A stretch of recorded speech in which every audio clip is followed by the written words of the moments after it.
अगले अपर गोप्रो के साथ ब्रेकिंग और शॉट बगल में दीजिएगा। ये देखिए, आइए जरा, कौन है फरजाद शाकेरी या फरहाद शाकेरी? ये खैर 51 साल का शाकेरी एक अफगान नागरिक है। बगल में ब्रेकिंग और शॉट। बचपन में शाकेरी अमेरिका आ गया था। डकैती के आरोप में 14 साल जेल में रहा और 2008 में अमेरिका से निर्वासित किया गया। माना जा रहा है कि शाकेरी अभी ईरान में है। शाकेरी पर अमेरिकी न्याय विभाग ने अभियोग पत्र जारी किया है। मैं चाहूंगा इस खबर के शॉट्स प्ले करिए, पहले वाला अपर गोप्रो चलाते रहिएगा और सीधे चलिए मेरे साथ पीके श्रीवास्तव सर हैं, एयर वाइस मार्शल पीके श्रीवास्तव सर। सर स्वागत है आपका।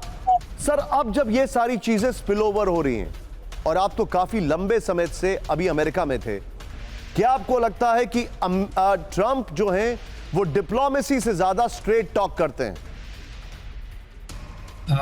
निशान ji, thank you very much for getting me on your show. It's such a great pleasure. I also missed it too. और जहां तक सवाल है ईरान का और ट्रंप का, ये हमेशा से अपने आप में एक 36 का आंकड़ा रहा है। ईरान जो है, उन्होंने ईरान पर ट्रंप ने सबसे ज़्यादा सैंक्शंस लगाए थे अपने पहले वाली प्रेसिडेंसी में, और ईरान को बहुत कंटेन करने की उनकी एक खुली हुई बात रही है कि आप न्यूक्लियर एसेट्स जो हैं इनको ख़त्म कर दीजिए, बाकी हम बाद में देखेंगे। This he has been telling openly. और जो आपने एक बहुत अच्छी बात कही कि ट्रंप का हमेशा से बहुत ओपन बुक टाइप डायलॉग्स रहे हैं। जो करना चाहते हैं पॉलिटिकली या जो उनके मन में रहता है वो खुल के कहते हैं। इसीलिए कभी कभी लोग डरते हैं कि ट्रंप के साथ जो पॉलिसीज हैं दे कैन बी ट्वीटेड और now in today's this thing context they can be x, मतलब एक्स के ऊपर और अपनी पॉलिसी बता देंगे। ये सब को लेकर के पहले भी शक की सुइयां थी कि ट्रंप के ऊपर जो आत्मघाती हमला हुआ है इसके पीछे ईरान का जरूर हाथ होगा।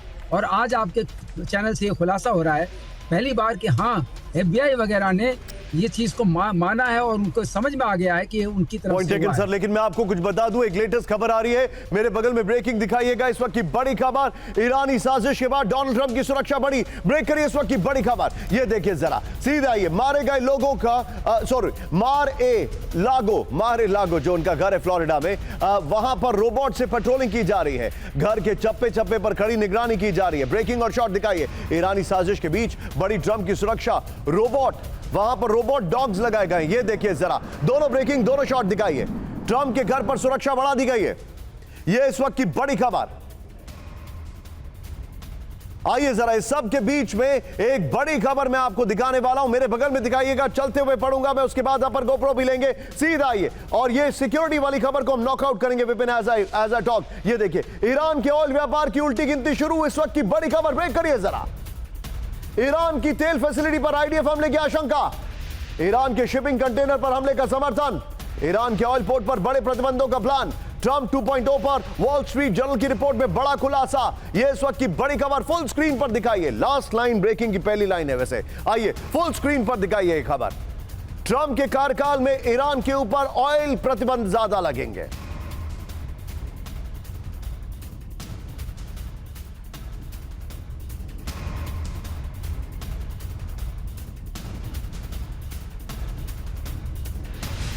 पर गोप्रो पर, और ईरान वाली जो खबर थी ट्रंप वाली, उसको बगल में ब्रेकिंग और शॉट चलाइएगा। शपथ से पहले ईरान की तबाही का प्लान, इस वक्त की बड़ी खबर। ट्रंप 8 हफ्ते यानी शपथ से पहले ईरान संकट को खत्म करना चाहते हैं, यह जानकारी आ रही है। बगल में ब्रेकिंग और शॉट दिखाते रहिए। ट्रंप का ईरान के ऑयल सेक्टर को पूरी तरह से खत्म करने का प्लान है। ईरान की तेल फैसिलिटी और शिपिंग पर इजरायली हमले का समर्थन है। ईरानी ऑयल लेने वाले चीनी पोर्ट पर प्रतिबंधों से दबाव बढ़ा सकते हैं। ईरान की परमाणु और ऊर्जा सुविधाओं पर इजरायली हमले का समर्थन है। व्हाइट हाउस के एक पूर्व अधिकारी के हवाले से वॉल स्ट्रीट जर्नल का दावा है ईरान को राजनयिक रूप से अलग थलग करने की कोशिश। एक और बड़ी खबर, सीधा आइए ब्रेकिंग और शॉट के साथ। इजरायल से बदले की तैयारी में ईरान। ब्रेक करिए इस वक्त की बड़ी खबर।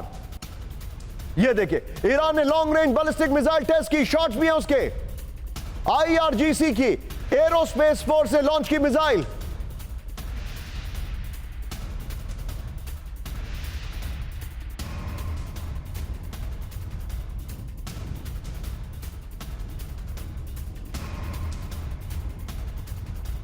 की बड़ी खबर, शाहरुख स्पेस सेंटर मिसाइल परीक्षण का दावा। सीधे आइए इस खबर की ब्रेकिंग और शॉट रखिए। सुमित के पास चलिए। सुमित, सबसे पहले मुझे बताइए, ये एक बैलिस्टिक मिसाइल का टेस्ट किया है पहले ये खबर आई, उसके बाद इसका वीडियो आया। दिखाइए जरा सुमित और मुझको। सुमित, क्या इंफॉर्मेशन आ रही है? मैं आपसे ये जानना चाह रहा हूं, जो हमारे पास डिटेलिंग आ रही है वो ये तैयारी इजराइल पर अटैक की ईरान कर रहा है, पहले भी ऐसा किया था जब उसने अटैक किया था।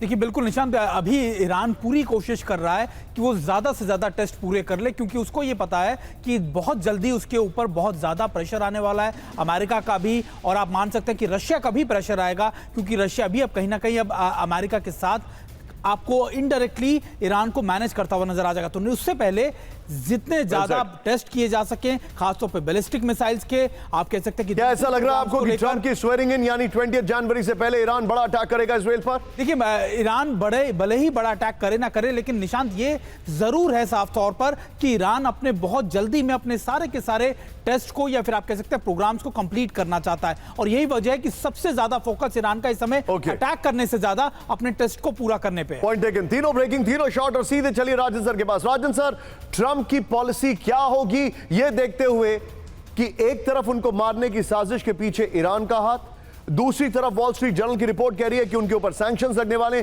तीसरी तरफ ईरान बहुत सारे अटैक्स वगैरह सारी चीजें प्लान कर रहा है। देखिए, मुझे लगता है कि ईरान तो अपना डिफेंस के लिए तैयार कर रहा है। उसका कारण यह है कि ईरान को लगता है कि हर हाल में अभी इजराइल के पास सारे मौके हैं कि वो इन पे ईरान पे किसी न किसी तरीके से अटैक करे, क्योंकि ट्रंप पहले ही बोल चुके हैं कि वो चाहते हैं कि इजराइल को जितने हमले करने हो वो उनके इनाग्रेशन से पहले वो कर ले। दूसरा यह भी अब पहले वो बोल चुके हैं कि वो उन्होंने बताया कि अभी तक इजराइल ने उसके न्यूक्लियर इंस्टॉलेशंस ईरान के या फिर जो दूसरे जो इंपॉर्टेंट सेंटर्स है उसको क्यों नहीं अटैक किया है। तो ईरान को पूरा लगता है कि जैसा कि आपने जानते हैं कि ईरान और इजराइल में जो झगड़े शुरू हुए थे उसका एक प्रमुख कारण है कि सुलेमानी जो पहले आईआरजी के जनरल थे उनको मारा गया था अमेरिका के द्वारा और इजराइल के सपोर्ट से।